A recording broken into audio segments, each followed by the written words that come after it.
Yo, yo. Ooh, what's going on, fellas? It's your boy Tristan, aka Sriracha DFS, coming to you guys back with another NBA DFS DraftKings Picks video for February 12th, 2022, on a lovely Saturday. Where the point of the video is to give you guys a breakdown of the slate, to give you guys the best plays from each team, and yeah, if you guys are new here, please go ahead and subscribe to the DFS Karma YouTube channel for more daily media content and our live streams.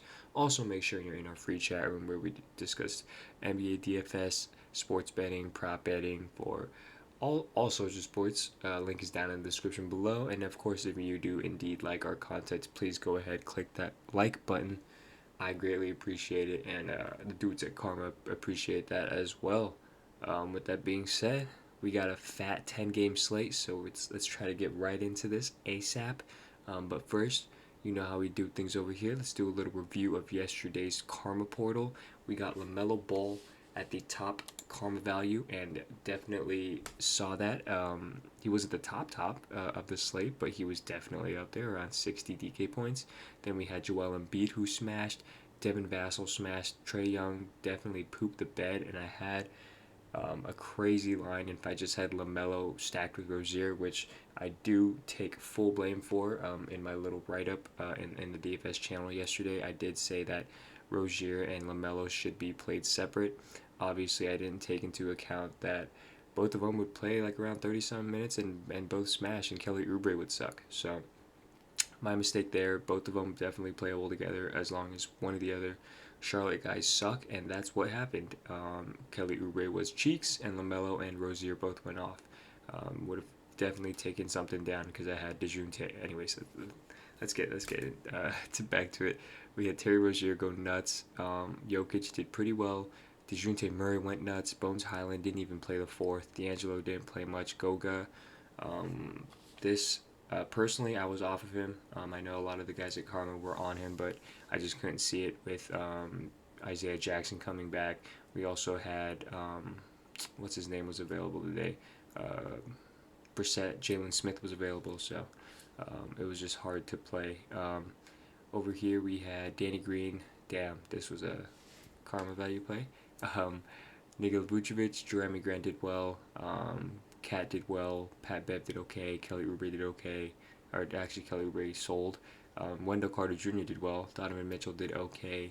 And like I said, as it goes down, you see the Karma value lower, but the main guys were up here, especially the first five? Yeah, first five guys, besides Trey. Definitely needed, and DeJounte was crazy as well. He had 80. So if you follow the portal, obviously you had a couple plays off, but you can't really go wrong there, where you had the rest absolutely smashed at the top. So let's get into it. We have Memphis at Charlotte, first game on the slate. Charlotte's on a back-to-back here. We have Dylan Brooks out, Xavier Tillman, and all these other guys that barely play, not really needed to be said, that are out.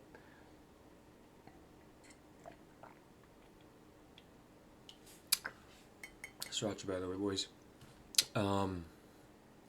Yeah, I mean, Charlotte's on a back-to-back. They play at a extremely fast pace.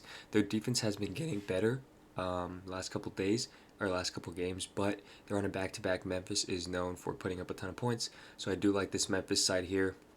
I like Jaren Jackson's price at 7.2. He has definitely a 40-point upside here. Desmond Bane is definitely looking for a bounce back as well, I think. He did have his little bounce back last game, but they absolutely smashed the Pistons, in which Charlotte did as well. So I do like Desmond Bane at 6.5K here. Steven Adams, if he stays on the floor, 5.2K, love that price for him, especially with Charlotte being bad against bigs.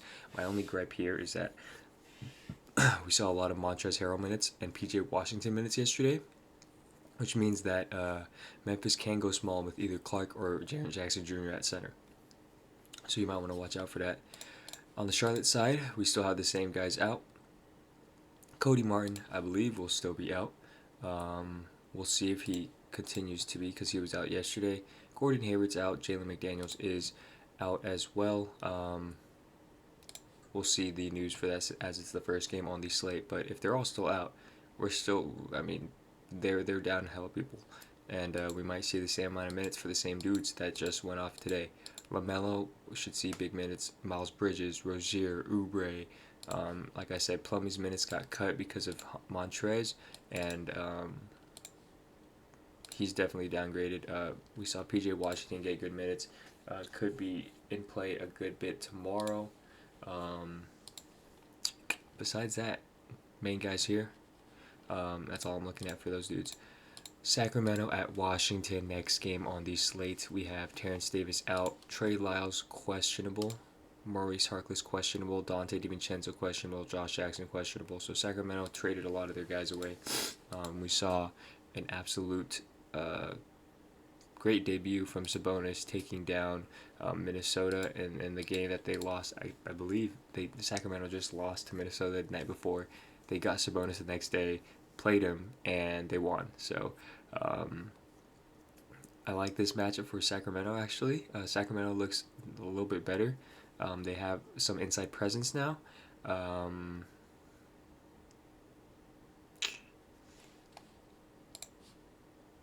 Justin Holiday definitely worth a play if he starts again. Where's my other guy? Jeremy Lamb might be worth a play as well. Played 30 minutes last game. So we're going to have to see how this rotation is, especially with these new guys coming in. DiVincenzo, Lyles, Josh Jackson. We're going to have to see how much minutes they play. But as of now, those are my two value guys.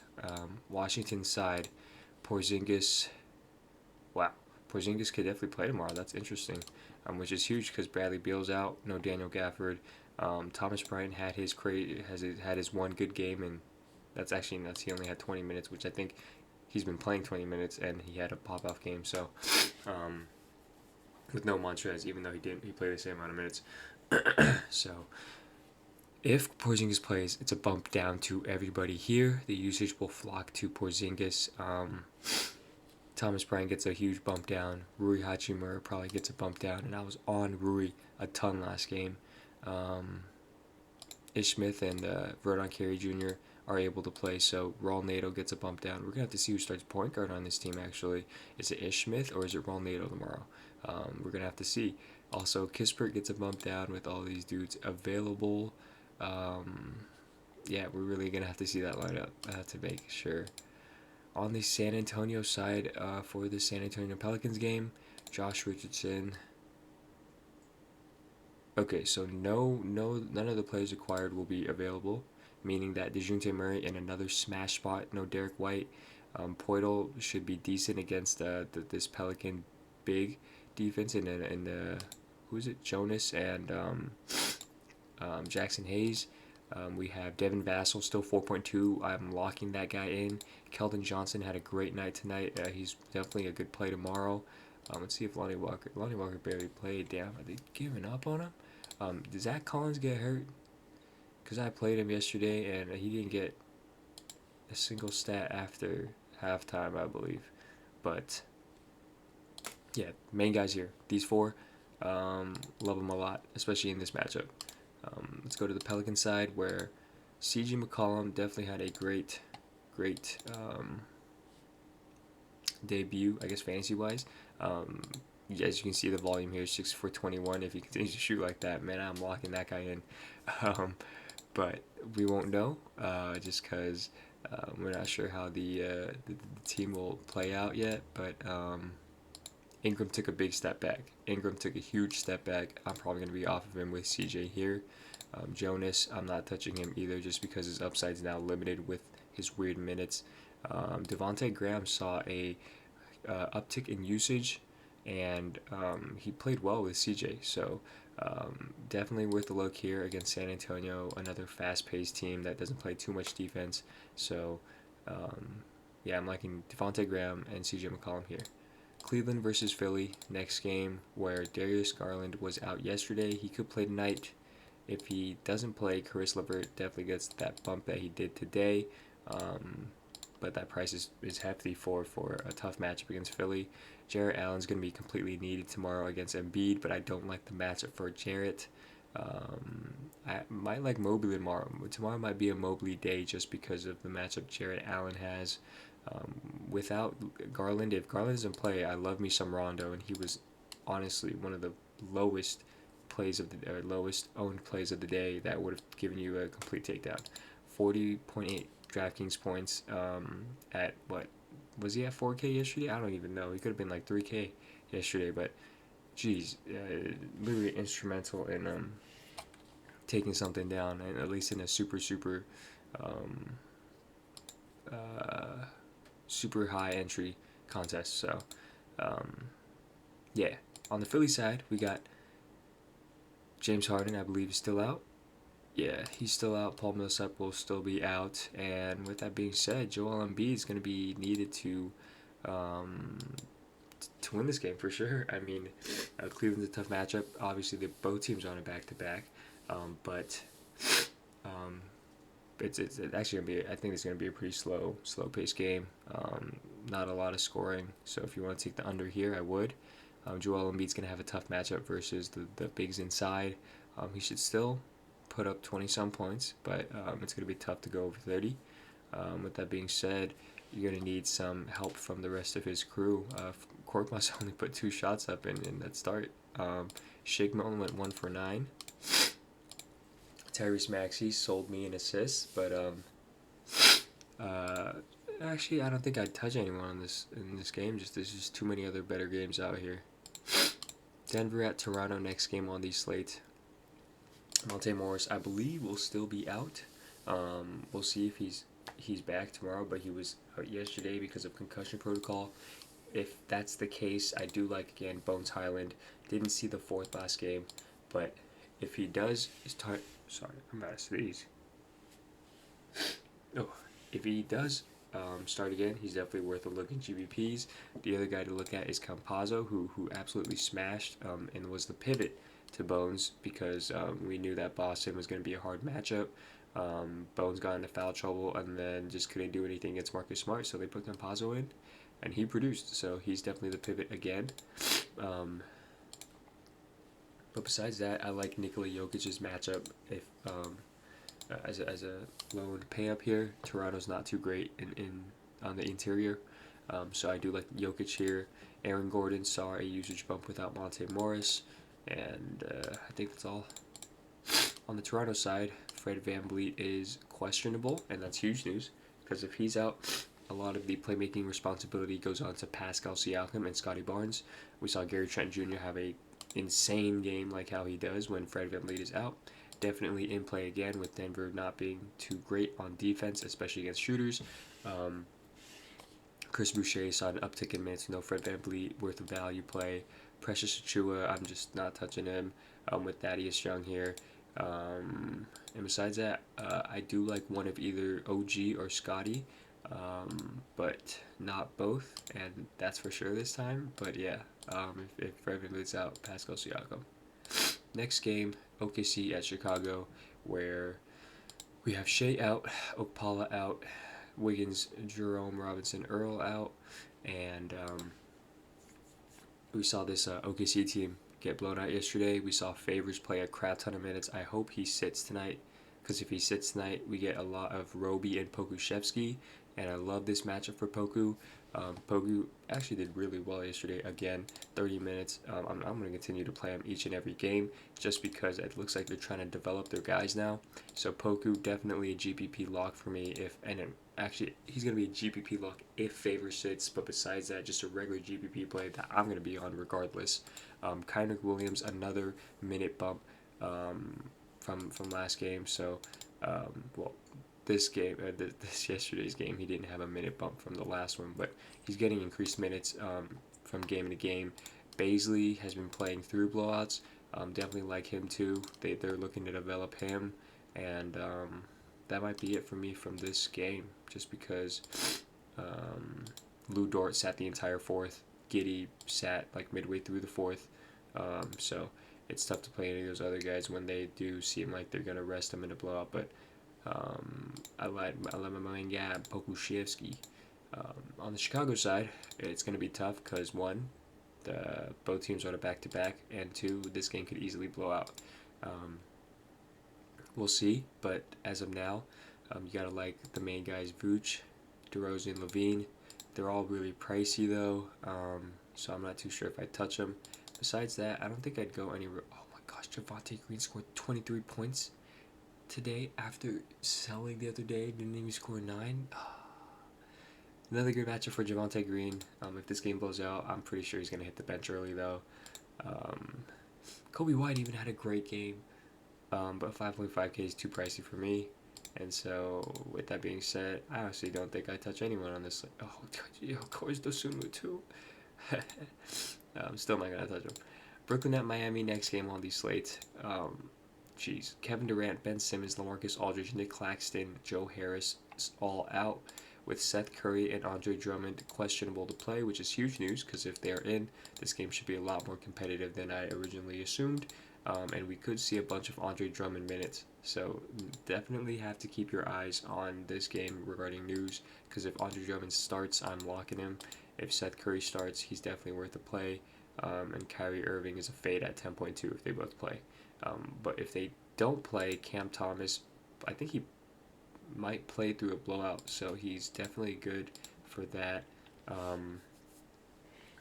But Miami's going to be a tough matchup.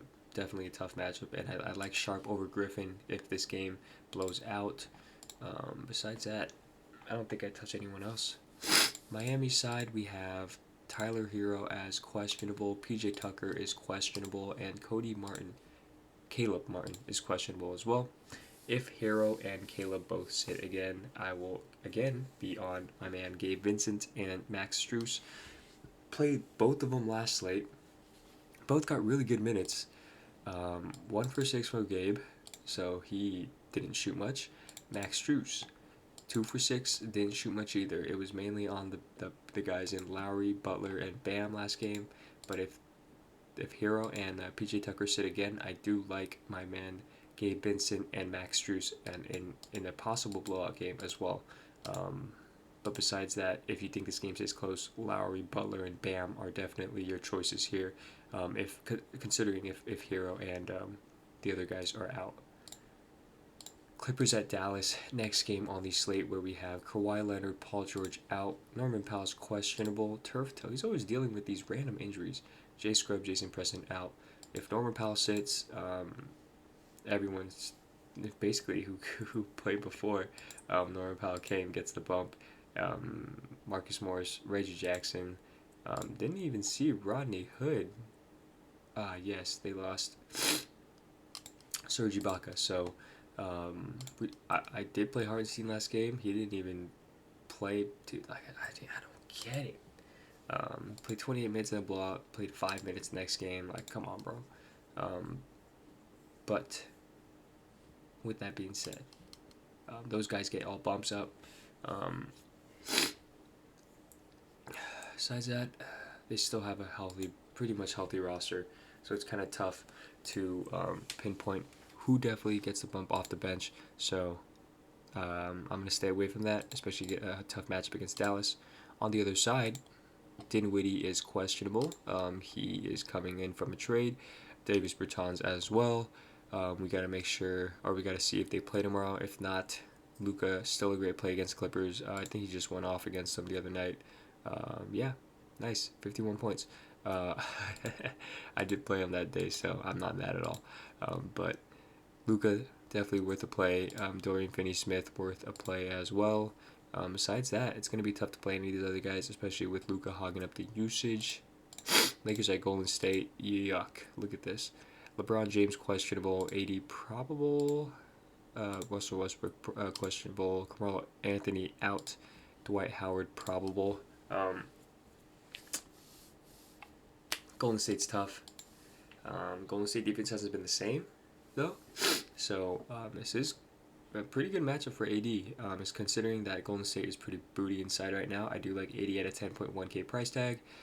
We got to make sure LeBron James and Westbrook either play, don't play. We got to make sure that news comes out. And it's going to be one of the last games on the slate, so I don't think it will come out before lock. But the thing here is that you can take chances here. Westbrook sat last game. If he sits this game, LeBron James, AD get massive usage bumps. Besides that, it's tough to play in these other guys. I mean, Taylor's worth a GPP punt off the bench.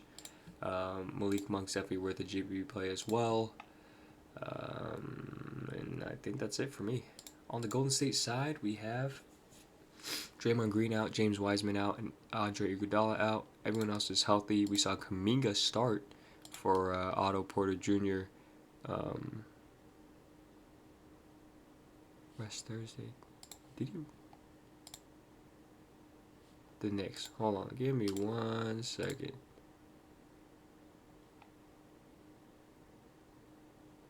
Okay. So I think Kuminga started for Porter because he sat.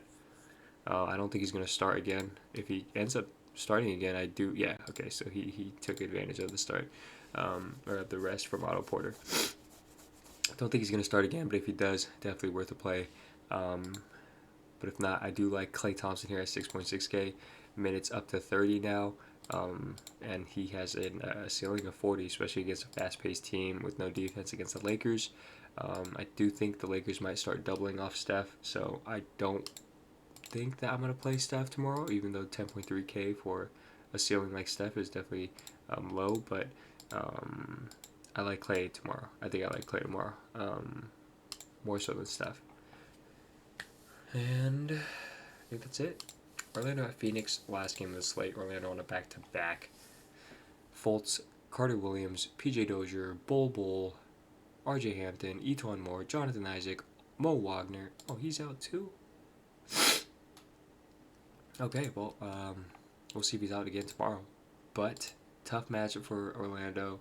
Don't think that this game stays close at all, especially Phoenix being home. I'm probably not going to touch any of these guys. I'm going to be completely honest. Maybe some Gary Harris GPPs or something. Yeah, I mean, yeah. It's tough to play any of these guys, to be honest. They have a bunch of guys back up, I guess third strings, to play blowout. So you can't really play the blowout narrative here, or the blowout angle here. Yeah, I'm not touching this game, I'm going to be honest. Phoenix side, we got